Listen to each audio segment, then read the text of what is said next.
예. 자, 다시 토론장으로 돌아왔습니다. 네 분과 함께 토론 진행하도록 하겠습니다. 이번 쟁점은 미리 보는 4.15 총선 성적표입니다. 미리 봐질 수 있을지 잘 모르겠는데. 존 스타라타머스 선생님 계시잖아요. 예. 굿을 이렇게 한번 만지시면 예. 그 예측은 내가 좀 낮잖아요. 예, 6판서보다 뭐, 6판서보다 좀 대부분 낮죠. 맞추셨죠. 예. 그럼 이번에 어떻게 보십니까? 복채를 내야 효과가 있습니다. 복채는 제작진이 드릴 겁니다. 아니 글쎄 지금 이 관점은 몇 개가 있죠. 하나는 보수 통합이 될 거냐 하는 문제. 그게 아마 제일 큰 문제일 거예요. 두 번째는 선거 전에 박근혜 전 대통령이 그 석방이 돼서 어떻게 친박 진영에 영향을 미칠 것이냐 하는 문제. 그게 또 있겠죠. 그리고 무엇보다도 비례한국당과 이제 비례자유한국당과 비례 더불어민주당 이 두 당이 만들어져서 연동형 제도를 완전히 그 이상하게 만들어 버리는 그런 결과를 낳을 것인가 하는 문제. 그리고 무엇보다도 관점 포인트나 여기 있다고 봐요. 샤이 보수가 얼마나 있느냐. 예. 그리고 그 보수가 제대로 한 방향으로 표를 몰아줄 것인가. 나 여기 있다고 봅니다. 예. 동의하십니까? 제 말에 동의할 사람 제 둘 중에 아무도 없어요. 아니 무슨 예측이 굿을 만지시라고 그랬는데 굿을 안 만지시고 그건 좀 이따가 몇 석 하는 거는 그때 가서 얘기를 해야죠. 몇 가지의 변수를 말씀하셨는데 그런 것들이 다 선거에서 매우 중요하게 작동할 거라고 보시냐는 거죠. 위성정당이 지금 이제 정치공학적으로 보면 위성정당에 대한 논의들이 많이 나오는데 예, 예. 저는 그게 요즘 사실 화두이긴 합니다. 그게 대세에 영향을 준다고 보지는 않습니다. 예. 그럴까요? 예. 예. 그래서 아까 우리 조 변호사 말씀처럼 선거법 포괄적으로 선거법을 일방 처리한 적이 있느냐 이렇게 말씀하시는데 그걸 나누어서 보면요 선거 제도를 바꾸는 선거법 개정과 선거 운동의 여러 가지를 좀 바꾸는 선거법 개정 두 개를 나누어서 보면 선거 제도는 여야 간에 각 정당 간의 합의로 선거 제도를 바꾸는 것에 합의 처리된 적은 한 번도 없습니다. 특히 소선거구제가 도입된 88년은 민정당이 당시에 거대 세를 갖고 있었거든요. 원래 1인에서 4인까지 뽑는 중대선거구를 주장하다가 예. 갑자기 소선거구제로 강행 처리해서 통과시킨 법을 지금 우리가 지금 적용하고 있는 겁니다. 그렇기 때문에 저희가 강행 처리했다는 게 다 잘했다라고 드릴 말씀은 아닙니다. 저는 고육지차이라고 보긴 합니다만 보기에 따라서 그것도 안 하면 좋지 않느냐는 지적도 저는 받아들입니다. 그러나 과거에 전례가 없었다는 건 아니라는 말씀을 드리고 싶고요. 제가 예. 이 말씀 왜 드리냐면 각 당이 이 조그마한 거를 탐할 때 소탐하면 저는 대신한다고 봅니다. 이번 선거에서는 조금 손해보는 거를 과감하게 인정을 하고 미래로 나아갈 때, 앞으로 나가는 선택을 할 때 국민들에게 우리가 불가피하게 이 길로 가지 않으면 대한민국이 더 이상 발전할 수 없습니다라는 그 진정성을 보여주는 세력이 저는 표를 얻을 거라고 보고요. 예. 작은 정치 문법, 작은 계산에 알겠습니다. 집착하는 쪽은 저는 폭망할 거라고 생각합니다. 이제 두 분이 좀 큰 틀에서 말씀해 주셔가지고 제가 좀 이게 사실 선거를 좀 예측하려다 보면 본의 아니게 자꾸 이제 선거 공학적으로 접근을 하게 되잖아요. 그래서 그게 이제 비판받기도 하긴 하는데 현실적으로 이제 다른 방법이 없으니까 그렇게 접근하곤 합니다. 그래서 제가 또 그렇게 또 접근해 보겠습니다. 강론으로. 이른바 이제 보수 대통합이 이 야권에서는 이제 크게 화두가 되고 있는데 그 부분에 대해서는 어떻게 예상들을 하시는지 유 이사장님께 먼저 드리겠습니다. 저 그 동네 일 잘 몰라가지고 지난번에 말씀하신 것도 있지 않습니까? 아마 말씀하시면 반론을 얘기하실 것 같은데 말씀하시죠. 그러니까 지 말씀은 지금 유 이사장 말씀은 예. 보수 통합해봤자 별 볼 일이 없다 이런 취지가 깔려 있는 것 같아요. 두 분이 같이 썰전 오래 하시니까 마음을 예, 읽으신 딱 거예요. 눈빛만 봐도 제가 알 수 예. 있죠. 그런데 눈빛 잘 못 읽으시다. 그 보수 통합이 된다고 하면 전 영향을 줄 거라고 보고요. 예. 지금 저도 통합 운동을 하고 있는데. 실제로 그렇게 전망이 낙관적이다 이렇게 얘기하기는 어렵습니다. 그런데 선거라는 게 기본적으로는 구도를 하여튼 자기한테 유리하게 가져가는 게 제일 필요한 거니까 특히 지금 이 선거 구도에서는 안 그래도 운동장이 조금 기울어져 있는데 보수가 분열까지 되면은 특히 전체 의석의 절반이 결국은 수도권에서 결정이 되지 않습니까?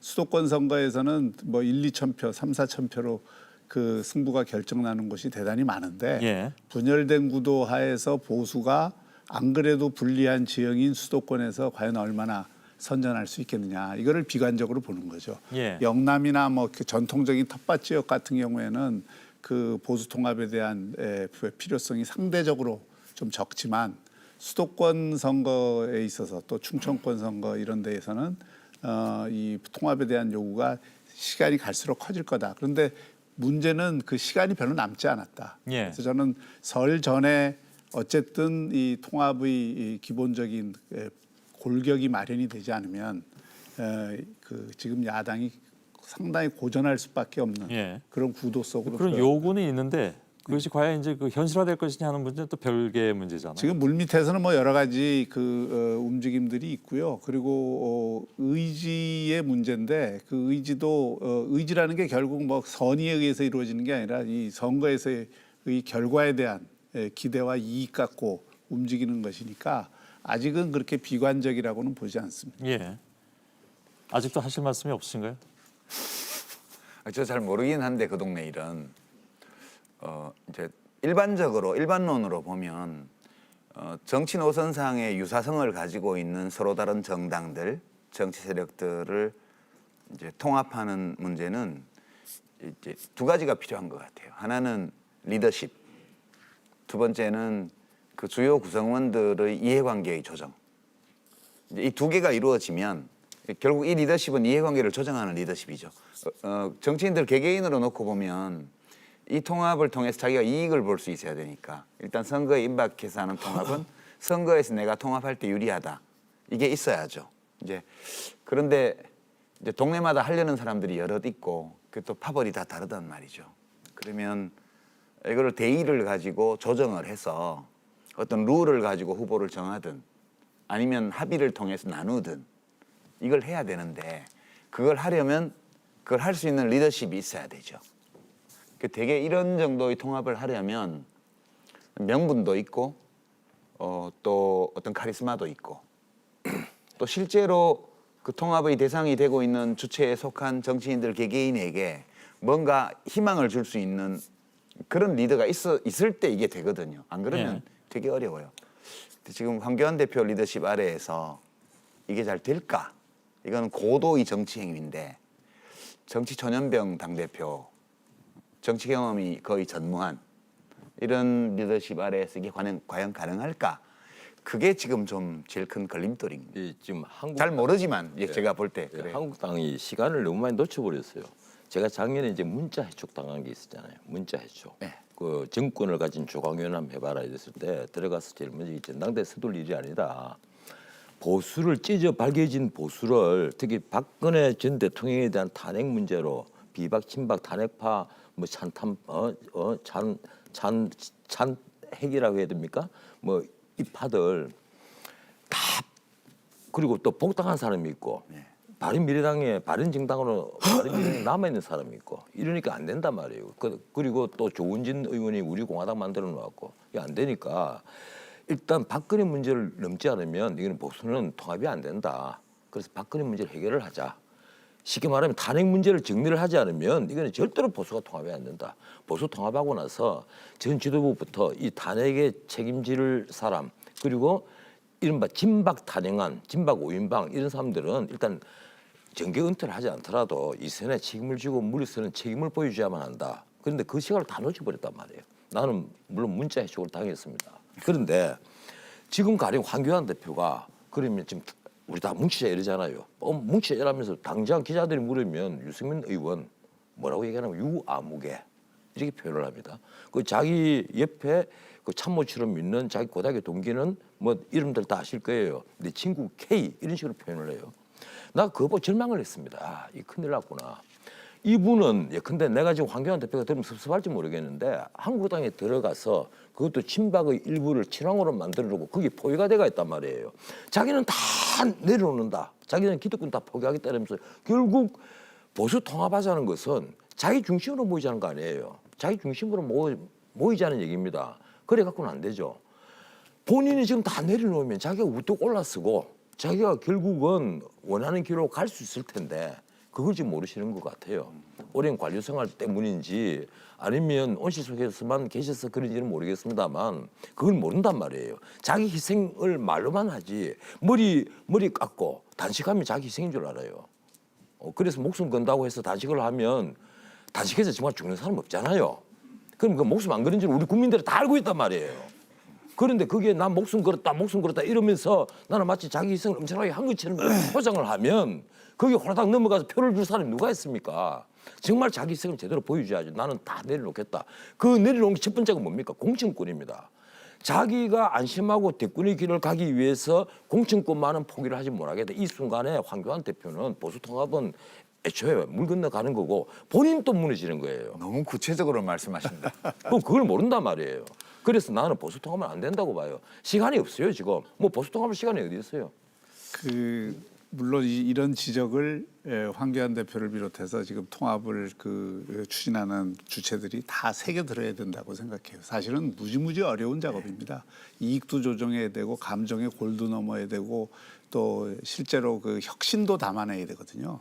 저는 핵심은 통합을 통해서 혁신을 해야 이게 성공을 할 수 있는 거지. 통합이 지분 나눠 먹기나 뭐 밀실야합이나 그런 식으로 해서 적당히 조정을 해갖고 이게 갈 문제가 아니기 때문에 그 통합 논의가 구체화되면 그 과정에서 여러 가지 혁신 논의들이 담아질 것이고 그러면 그 과정에서 어느 수준에서 내려놓을 거냐 하는 것도 그 틀에서 논의가 될 수 있다고 봐요. 그러니까 저는 뭐 우리 전 변호사님처럼 비관적이지는 않은데 그런 어떤 취지, 정신 이런 거는 보수 통합하는 사람들이 새겨 들어야 된다고 생각합니다. 황 대표 옆에 계시니까 지금 비관적이 아니라고 말씀하시는 거죠.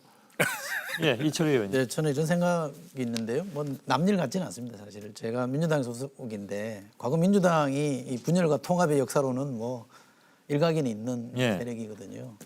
숱하게 분열하고 숱하게 통합해봤는데 참고 삼아 제가 말씀드리면 2012년 총선 때 당시 민주당은 통합했습니다. 그리고 당시 한국당은 그 당시엔 새누리당이었나요? 박근혜 비대위원장이 와서 혁신했습니다. 예상을 띄웠고 혁신이 총선에서 승리했습니다. 153석을 얻었습니다. 지난번 총선 2016년 총선 때 제가 민주당의 전략기획 본부장을 하고 있었는데요. 여론조사를 해보면 야당 심판률이 굉장히 높았습니다. 당시에도. 왜냐하면 이게 선진화법 이후에 야당이 비토권이 워낙 세졌기 때문에 야당에 대한 책임을 묻는 여론이 있습니다. 그래서 야당 책임론이 굉장히 높았는데 가면 갈수록 정권 심판론이 더 커져서 사실은 그런 결과가 나왔는데 그 지난 2010년 총선은 저는 이중의 심판 선거라고 생각합니다. 한국당도 심판받았고 민주당도 심판받았다. 그러니까 한국당은 1당에서 완전히 2당으로 전락하면서 심판받았고 저희는 비례 투표에서 정당 투표에서 심판받았습니다. 그래서 국민의당이 약진한 거 아닙니까? 그러니까 유권자들이 그만큼 저는 무섭다고 생각하기 때문에 지금 보수를 진단할 때 이 위기의 결과가 분열인지 아니면 분열의 결과가 위기인지 잘 따져봐야 되는데요. 저는 위기의 결과가 분열로 나타났다고 봅니다. 분열의 결과로 위기가 온 게 아니거든요. 그러면 보수는 제 경험에 비춰보면 대대적인 혁신을 통해서 국민 마음을 얻으려고 해야 되지 이게 규모의 경제로 가서 한번 붙어보겠다 1대1로 저는 안 될 거라고 봅니다. 네, 이 말씀이 아주 굉장히 저는 합리적이라고 보고요. 예. 그 혁신을 담아내지 못하는 통합은 의미가 없어요. 그러니까 결국 결과적으로는 혁신인데 총선이 지금 넉 달 남지 않았습니까? 이 넉 달 동안에 사실 어느 구름에 비가 내릴지 모르는 거예요. 총선 안에 넉 달은 굉장히 긴 시간입니다. 석 달 남았습니다. 뭐 석 달 달이시면 곧장 선거 운동 기간입니다. 그런데 어쨌든 과거 그 역대 총선을 보면 총선 3개월 전에 판세가 총선 결과로 이어진 경우가 거의 없습니다.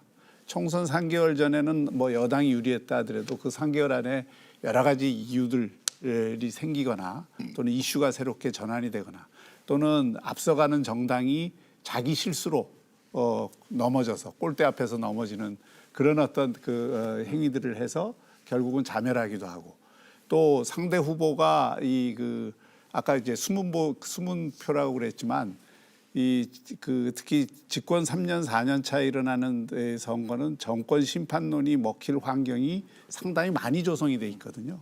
그러니까 그 정권 심판론이 먹힐 수 있는 이슈를 찾아서 그것이 점화가 되면 그 여론조사 상으로 나타나지 않은 표들이 결집을 합니다.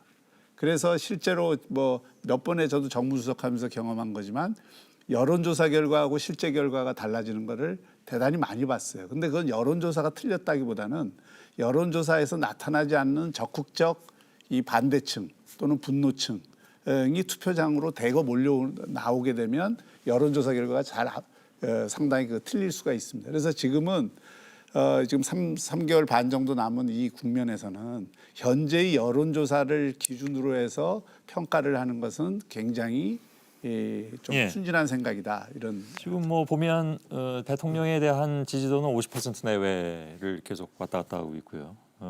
그리고 이제 당 지지도는 민주당이 앞서 있습니다. 어떤 조사는 뭐 꽤 포인트가 좀 넓게 벌어지는 경우도 있고 좀 좁혀졌다, 뭐 넓혀졌다 하는 상황인데 그 자체를 지금 선거에 적용시켜서 판단하기는 어렵다. 저는 아직까지 어렵다고 보는 예. 거예요.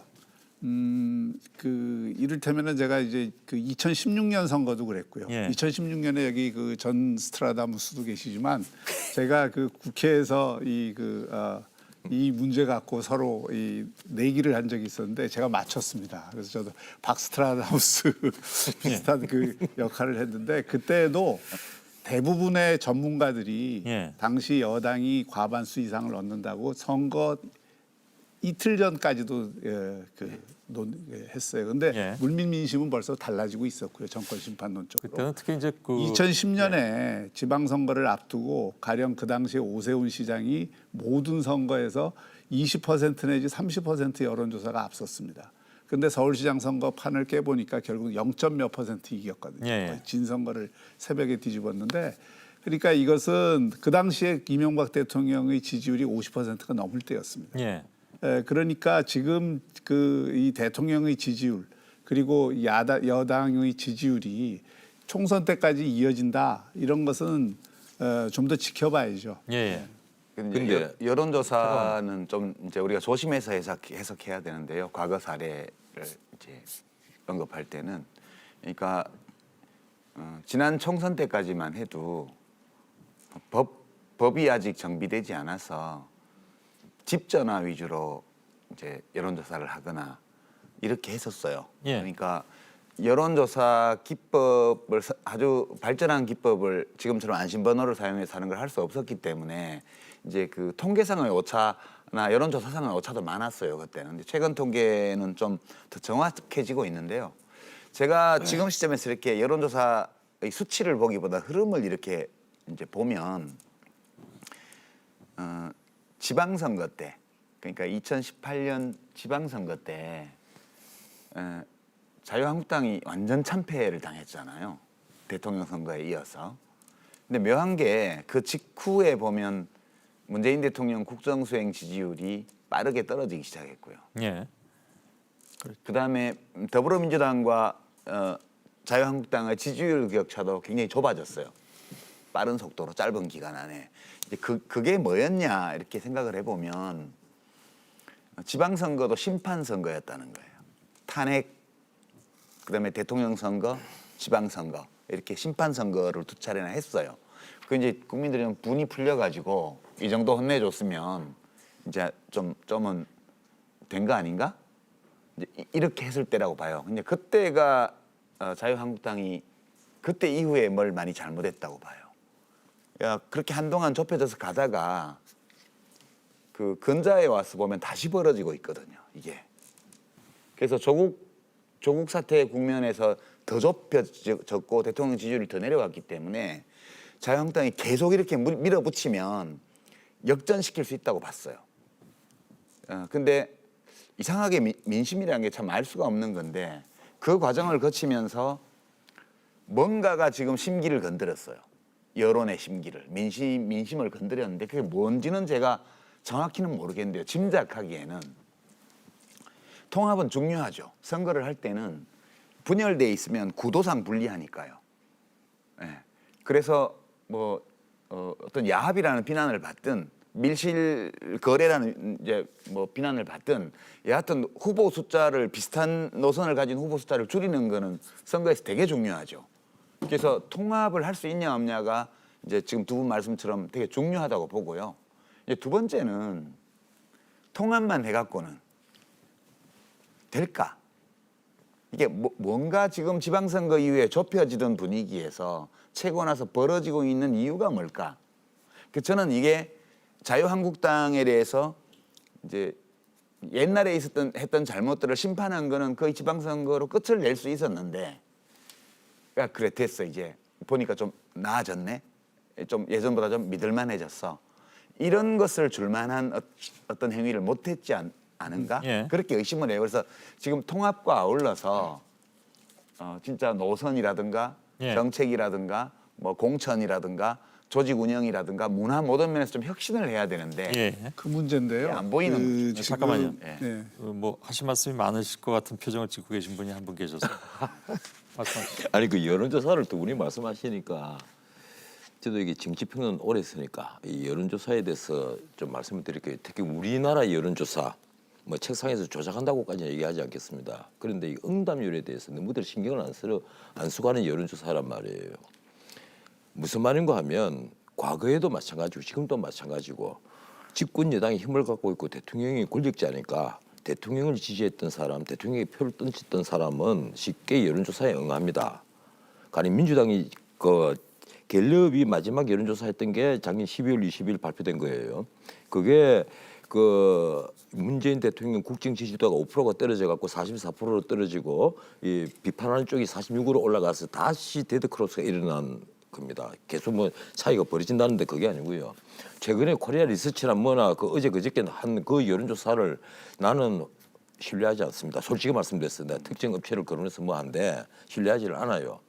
나는 그래도 갤럽을 왜 조금 높게 평가를 하는가 하면 그나마 응답률에 신경을 쓰는 것 같다는 거예요. 이 갤럽에 보면 민주당을 지지한다는 게 37%, 그 마지막 20일자가 그렇습니다. 네. 그리고 이 한국당을 지지한다는 게 23%예요. 아직까지도 거기에도 샤이 보수들이 답변을 하지 않습니다. 그래서 왕왕 선거 결과에는 완전히 그 앞에 직전의 여론조사와 정반대되는 결과가 나타나곤 한다는 겁니다. 그런데 그런 것도 제가 곧 마칠게요. 그런 것도 보수가 통합하지 않으면 방법이 없는 게요. TK하고 호남이 특정한 정치 세력을 지지하는 것은 확실하잖아요. 나머지 가령 영남만 하더라도 PK 그리고 울산까지 만약에 통합이 안 되면요 4분 5일 됩니다. 보수 후보는 설명시 다 나올 거고 표는 다 찢어질 거고 안 그래도 부산도 지금 민주당이 당선된 곳이 5군데나 되는데 앞으로 어떻게 될 것 같아요? 수도권은 말할 것도 없습니다. 예, 죄송합니다. 그 샤이 보수라고 이제 아까부터 말씀을 하시잖아요. 그 말씀을 좀. 그리고 그것이 이제 예를 들면 지금 그 집권당 이런 쪽에 뭐 생각을 해서 답변을 일부러 안 한다. 사실은 보수 쪽을 지지하지만 근데 요즘도 그런가 하는 생각도 사실 좀 한편에서 들기도 하고 그래서 혹여나 그것이 샤이 보수가 아니라 단지 어떤 그 정치에 대한 어떤 그 무기력증, 혐오 이런 것들 때문에 답변을 안 할 뿐이지 나는 보수를 지지하지만 답변하지 않는 거야라고 보기는 어려운 측면은 있지 않나요? 아니 한국당을 지지하지 않지만 예. 나는 보수인데 한국당은 또 저 마음에 안 든다. 예. 그런 사람도 샤이 보수죠. 그러니까 지금 그 그런 말씀은 얘기는 다른 말씀으로 드리면 생각보다 우리 정치 지형에서 중원이 넓습니다. 예. 그러니까 이게 그 소위 중도 좌파, 중도 우파 또는 중도 보수, 중도 진보에 해당되는 이분들이 그 매번 총선 때마다 스윙 보트층이라 그러죠. 예. 일루 갔다 일루 갔다 하는 경우들이 있는데 이게 생각보다 저는 좀 넓다고 생각해요. 근데 이번에 지금 제일 그 자유한국당이 겪고 있는 곤란은 유 지사장도 말씀하셨지만은 이 중원으로 확장하는 능력이 지금 약한 거예요. 그것은 한마디로 얘기하면은 그 젊은 사람들 세대로 보면 그리고 수도권에 있는 사람들 이런 어떤 좀 그 중도적인 성향이 있는 층들에게 매력적인 정당 또는 매력적인 리더십을 보여주지 못하는 데 따른 문제예요. 그 확장성의 한계의 문제도 이 통합의 문제를 통해서 해결하지 않으면 안 됩니다. 그래서 상대적으로 좀 그 젊은 층에게 소구력이 있는 젊은 인재들도 많이 포용을 해야 되고 또 그들에게 있어서 일정한 상징 자본을 갖고 있는 정치인들도 예. 이번에 같이 하지 않으면 그런 어떤 확장성을 보여주기 어렵다는 거죠. 알겠습니다. 저도 여론조사도 뭐 저도 여론조사 회사에 좀 있었으니까 오래 있었죠. 네. 그 선거 관련 여론조사는요. 지금 말씀하신 정당 지지율이나 뭐 대통령 지지율 이런 건 큰 의미가 없습니다, 사실은. 계속 이 변화하는 거기 때문에 가장 크게 봐야 될 큰 흐름으로 봐야 될 거는 이 정권 심판론이냐 야당 심판론이냐 이 추세가 어디로 가느냐가 중요한 건데 지금 현재로서는 야당 심판론이 상당히 높습니다. 그 차이가 현재로서는 있는 이게 이제 바뀔 가능성은 얼마든지 있습니다만 현재 시점에서 보면 그렇고요. 또 하나는 각 정당에 대한 호감도와 반감도를 따집니다. 그러니까 한국당이 가지고 있는 약점은 뭐냐면 좋아하는 층도 있긴 합니다만 싫어하는 층이 워낙 두텁고 견고합니다. 3배 정도 되거든요. 그러니까 이런 정당이 선거에서 이기는 경우들은 거의 없다라고 전문가들이 많이 얘기합니다. 또 하나는 총선의 경우에 중요한 거는 2012년 총선도 그랬습니다만 자기 주자의 좀 윤곽이 보이는 쪽이 좀 유리합니다. 왜냐하면 총선이라는 게 여당은 이른바 회고적 투표라고 그래서 성적표 보고 투표하지만 자기 주자들이 등장하면 다음 대선에 누가 될 가능성이 있는 걸 보고 찍게 되거든요. 그럼 여당은 자기 주자군이 조금 낮지 않습니까? 상대적으로 보면. 그래서 현재 이런 요 3가지 팩트만 놓고 보면 여당이 불리할 게 없는 선거인데 근래 우리 선거를 보면 워낙 유동성이 강한 선거라 한두 달 새에 여론이 확 바뀔 수 있는 예. 거고요. 특히 저는 이번 선거의 제일 차 변수는 정부 여당이 이 국민들로부터 찍을 동기를 주느냐 못 주느냐라고 저는 봅니다. 정부 예. 여당이 찍을 동기를 못 주면 저는 굉장히 어려울 거고요. 찍을 동기를 준다 그러면 저는 예상보다 더 선전할 수 있다고 봅니다. 또 하나 변수가 있죠. 그게 이제 북한 문제잖아요. 예. 예, 지금 가령 문재인 대통령 국정 지지도 아니면 민주당 지지도 이 중에 지지 이유가 뭐냐 이러면 첫 번째가 외교 잘했다.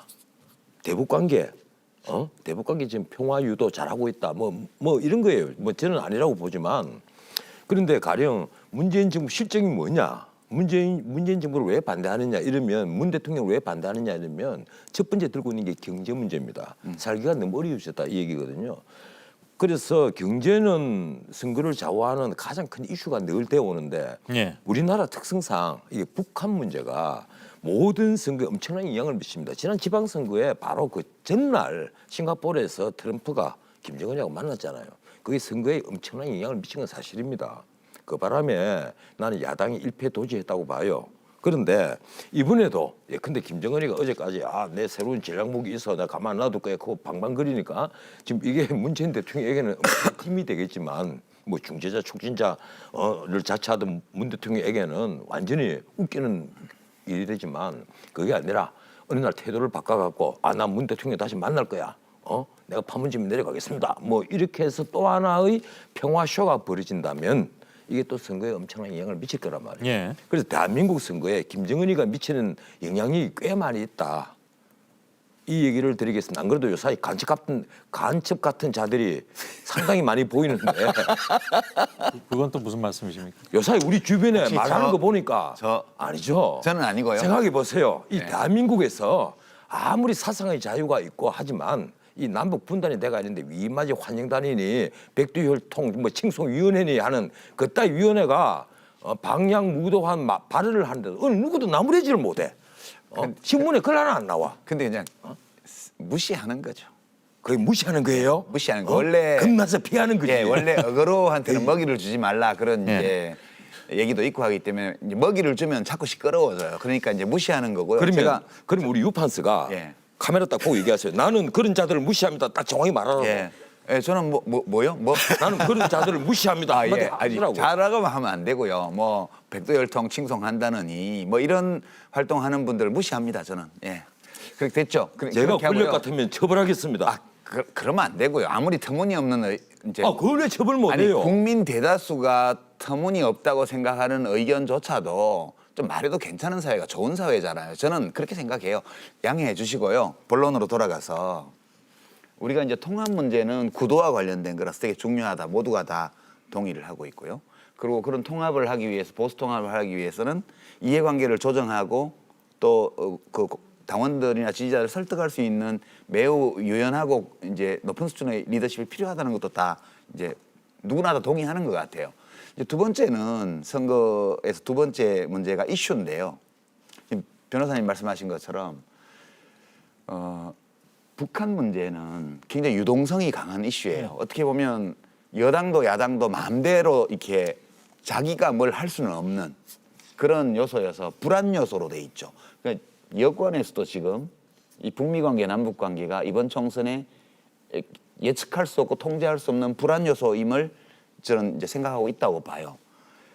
그게 어디로 갈지는 모르겠고요. 이제 민생, 경제, 뭐 일자리 이런 문제들이 국민의 최대 관심사라는 것. 그리고 이 분야에 정부의 지난 3년에 대한 평가가 가장 박하다는 거. 이것도 뭐 여론조사 불신한다고 하시지만 여론조사에 다 나타나고 있잖아요. 우리들의 체험적인 인식과 여론조사 데이터가 일치하기 때문에 전 변호사님도 그건 다 받아들이시는 거고요. 이거에 대해서 얼마큼 야당이 그냥 정부가 뭐 한국 경제 폭망했다 이렇게 말할 것이 아니고 좀 더 이제 입법 과제나 이런 것들을 총선 때 시민들이 이해하고 반길 만한 것들을 내는 게 되게 중요하다고 봐요. 이거는 여당도 마찬가지죠. 이거를 해야만 돼요. 지금 성적표가 안 좋기 때문에요. 변수가 하나 더 있는데요. 이거는 원래는 이슈라고 하기보다는 인물과 관련된 건데 공천 파동이요. 이게 지난 2016년 선거 때 여당이 그렇게 중요한 이유 중에 하나가 박근혜 대통령이 공천을 좌지우지하려는 게 그냥 다 드러났고 김무성 당대표가 인장을 들고 부산으로 뭐 가서 영도다리에서 머리 휘날리면서 뭐 영상 찍고 이런 일이 터지면서 이른바 진실한 사람들 진박 논쟁이 가세하면서 중도층의 시민들이 이건 너무한다. 그리고 웬만하면 밀어주려고 그랬는데 이것까지는 못 봐주겠다. 이게 그냥 컸거든요. 근데 이 공천과 관련된 내부 갈등은 지금 민주당은 매우 질서정연하게 지금 의원 평가, 불출마, 전략지역 선정, 이제 영입 인사 발표 이런 것들이 체계적으로 되고 있고 공천 경선 과정도 매우 체계적으로 관리될 걸로 보여요 지금. 반면에 자유한국당은 아까 전 변호사님 말씀처럼 당대표가 누군가 진짜 승복할 만한 인물을 모셔다가 위원장을 시키고 정권을 줘버리면 그러면 좀 풀 수가 있는데 그걸 못하게 되면 아마 굉장히 시끄러워질 거예요. 이 점도 지금 자유한국당에 약간 불리한 그런 요소가 알겠습니다. 그렇죠. 이제 이게 선거를 예측할 때 중요한 이 변수 중에 하나가 이 적극적 지지층과 적극적 이 부정층, 반대층이 어떤 쪽을 더 많이 투표장으로 끌고 나올 수 있느냐, 이게 그 투표를 하도록 네. 만들 수 있느냐, 이게 중요하거든요. 근데 지금 말씀하신 것처럼 저는 지금 이 문재인 정부의 가장 또는 이 여당의 가장 약점은 국정 성과가 별로 나온 게 없다는 거예요. 사실 그 모든 정책 지표에 대한 국민들 평가를 보면 복지는 좀 높아요. 워낙 많은 그 예산을 투입을 해서 실제로 복지 혜택을 현금으로 받는 층들이 굉장히 넓어졌기 때문에 그 부분에 대한 평가는 높지만 다른 부분에 대한 이 성과는 거의 부정적 평가가 대단히 높거든요. 이건 어떤 현상으로 나타나냐면 현재의 여권을 지지한다고 얘기하는 사람들이 적극적으로 투표장에 나갈 이 동인이 약해지는 걸 의미하죠. 그러니까 이거는 어떤 의미에서는 자유한국당 입장에서는 이 문제를 그 반대쪽에서는 또 적극적 반대층, 분노를 표출하는 적극적 반대층의 크기는 모든 여론조사에서 조금씩 늘어왔거든요. 예. 그렇기 때문에 그게 이제 샤이보수라기보다는 이런 분들은 투표율이 굉장히 높을 가능성이 있죠. 그래서 이제 야당의 입장에서는 이런 것들을 키우면서 동시에 중원을 확대하는 정책을 피해야 되고, 그다음에 문재인 정부가 지난 3년 동안 했던 것에 대한 성과에 대한 비판도 포괄적인 비판이 아니라 그중에 이제 그 국민들이 실질적으로 인식을 할 수 있도록 그 이슈를 날카롭게 벼리는 이런 작업들이 필요하거든요. 예, 마지막으로 얘기하자면 역시 공천입니다. 예. 핵심은 결국 공천을 제대로 혁신적으로 할 수 있느냐가 관건일 거예요. 대표 하셔야 될 것 같아요. 우리가 진짜 정치 안 하는 사람들은 오롯이 할 수 있지. 아무튼 저희가 어제 오늘 지금 신년 토론하고 있고 어제 언론개혁 문제 얘기했고 정치개혁 얘기하고 있는데 사회자로서 느낀 것은 어제 토론보다 오늘 토론 굉장히 좀 진지하게 더 가고 있는 것 같긴 합니다. 근데 그래서 사회자가 약간 좀 장난기가 발동하고 있는데 뭐냐면요. 저희가 그 몇 가지 변수에 대해서 얘기했습니다. 보수통합 전 변호사께서는 그 좀 이미 시기적으로 늦었다고 말씀하셨고 몇 가지 불안 요소냐 긍정 요소냐로 놓고 보는 남북관계 북한 문제죠. 그것도 전 변호사께서는 자칫 전 변호사 입장에서 보실 때 긍정 요소로 작용할 어떤 이벤트가 벌어지는 것이 아니냐. 그건 아까 평화 쇼라고 표현하시긴 했습니다만. 근데 아무튼 지금은 그런 상황은 아닌 것 같고요. 또 어찌 보면 이 불안 요소는 지금 이미 다 진행이 되고 있는 상황이어서 북한 문제에 있어서는 그게 과연 커다란 변수가 될 것이냐로 놓고 볼 때 아닐 수도 있겠다라는 생각이 들 수도 있을 것 같고요. 공천 파동은 그건 두고 봐야 되겠습니다. 자, 이런 상황에서 놓고 보자면 제가 장난기가 발동한다고 말씀드린 거는요. 전 스트라다무스께 그 발음이 왜 그래 안 돼요? 죄송합니다. 천하의 손스키 앵커께서 예. 저스트라다무스. 예, 전 저스트라다무스. 스트라다무스께서 죽은 노스트라무스가 울겠습니다. 그 발음이 안 되시는 거 보니까. 뭐 아무튼 예. 그 예측을 좀 해보시죠. 복채를 줘야만 하는. 그건 드리겠습니다. 근데 그 전에 내가 하나만 짧게 한 1분만 얘기를 할게요. 그러시죠. 나는 이 정부가 지금 512조가 넘는 예산을 편성했잖아요. 그리고 그다음에 요새 신문에 쫙한 거 없어. 올해부터 바뀌는 일. 청년 수당 확대하죠. 50만 원짜리 6개월 주는 거 확대하죠. 예. 아동 수당 다 7세 미만에 10만 원씩 별도로 다 주죠. 노인 수당 또 다 그 20%그 합의 20% 30만 원 40%까지 올려놨죠.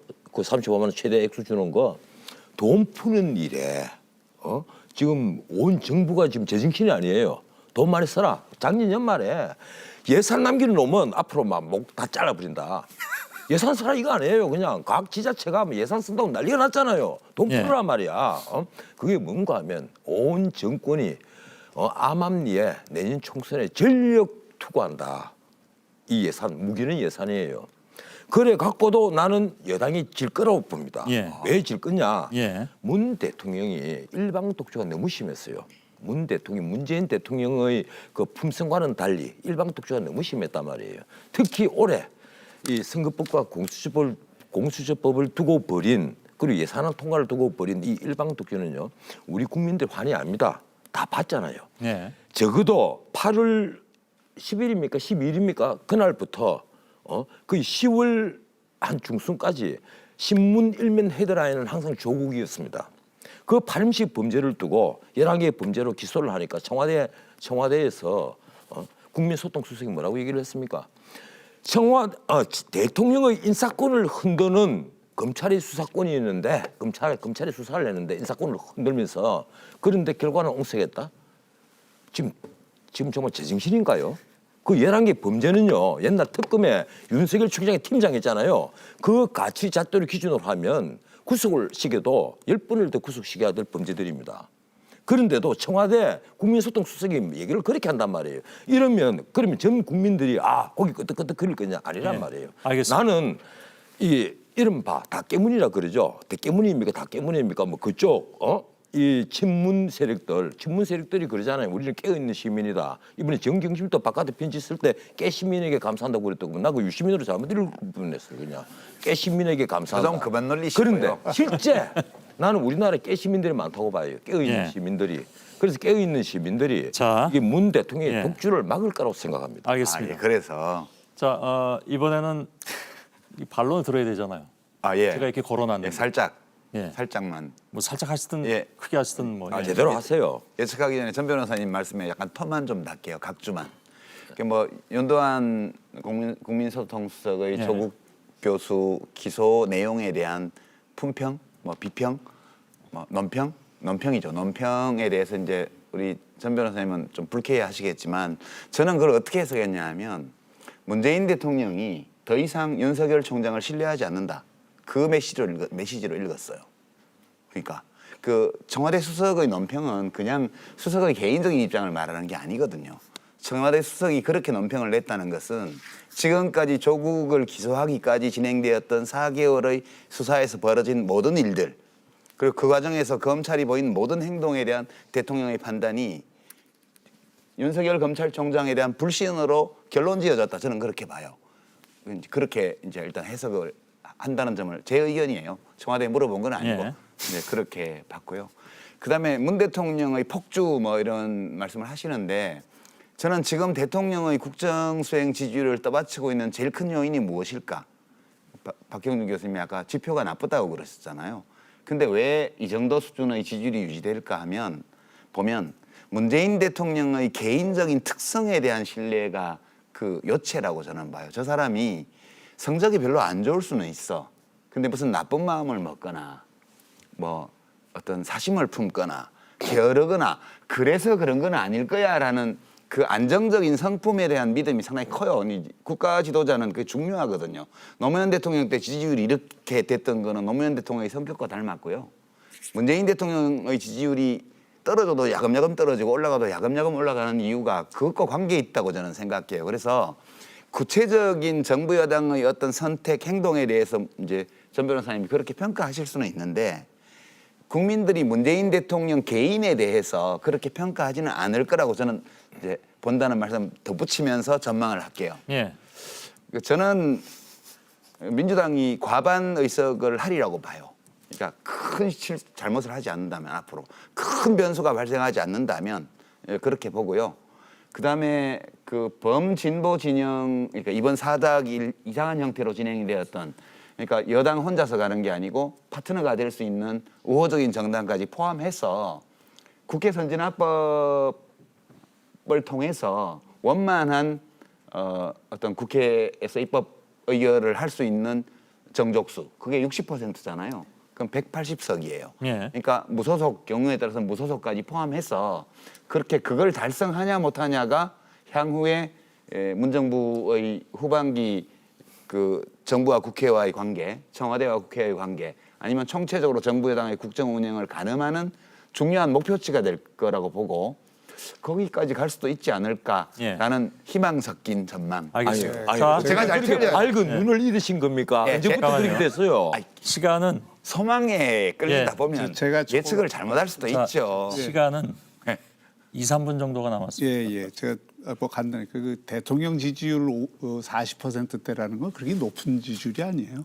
특히 이 정권처럼 지지층 결집에 모든 총력을 기울여서 이 국정을 운영한 그 결과치고는 그 확장성이 그렇게 높지 않은 겁니다. 그래서 저는 과반수 의석을 이 민주당만으로 할 수 있다는 건 더구나 지금 선거법 하에서 그건 굉장히 무리한 그 예측이라고 생각을 하고요.